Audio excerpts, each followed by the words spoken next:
8 दिसंबर को सीरिया में 13 साल लंबे गृह युद्ध के बाद सीरियाई राष्ट्रपति बशर अल असद रूस भाग गए। इसी के साथ असद परिवार का 54 साल पुराना राज खत्म हो गया। इसमें 24 साल तो खुद बशर अल असद के हैं। उनके सत्ता से हटने के बाद राजधानी दमिश्क समेत दुनिया भर में सीरियाई लोगों ने जश्न मनाया।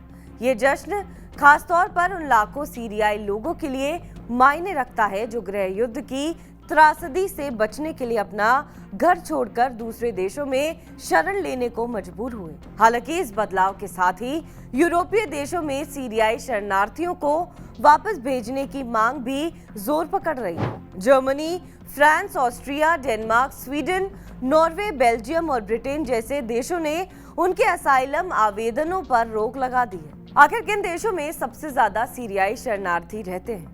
2001 में अल असद के खिलाफ जब विद्रोह की शुरुआत हुई तो सीरिया की आबादी लगभग 2 करोड़ थी। इसके बाद के वर्षों में लगभग 5 लाख लोग मारे गए, 10 लाख से अधिक घायल हुए और लगभग 1.3 करोड़ लोग अपना घर छोड़कर भाग गए।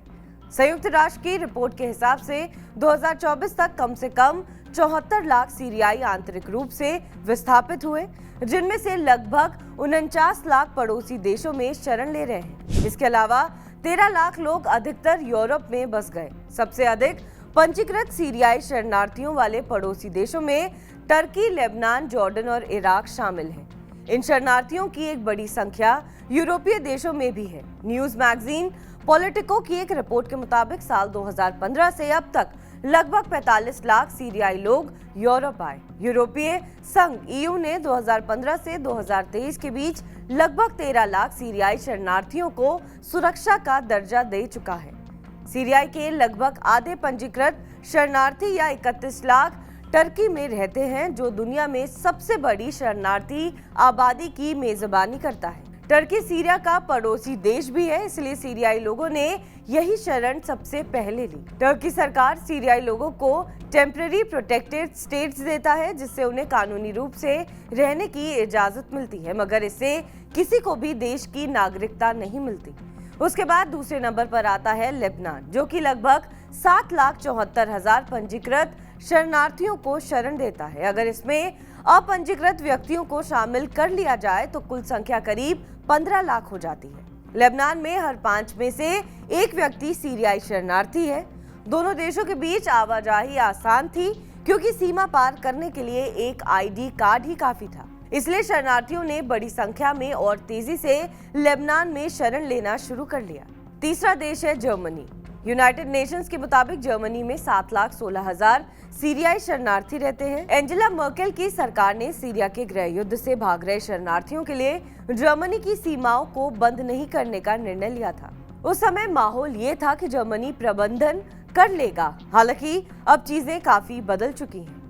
उसके बाद इराक है, जहां 2,86,000 लोग रहते हैं। फिर इजिप्ट है, जहां 1,56,000 शरणार्थियों के साथ। उसके बाद ऑस्ट्रिया, स्वीडन, नीदरलैंड्स और ग्रीस है।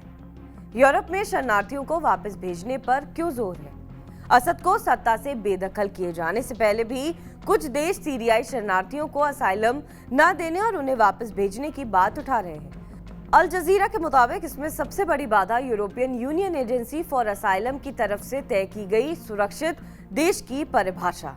दरअसल EUAA का सेक्शन 4.3 कहता है कि शरण के लिए आवेदन करने वाले को या शरणार्थी को उसके देश वापस भेजने के लिए जरूरी है कि उस देश में कानूनों का पालन लोकतांत्रिक तरीके से होता है, राजनीतिक घटनाक्रम, उत्पीड़न, यातना या सजा का कारण ना बनते हों।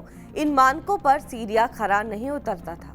अब असद के बाहर होने के बाद एक बार फिर सीरियाई शरणार्थियों का मुद्दा फिर गर्म हो गया है।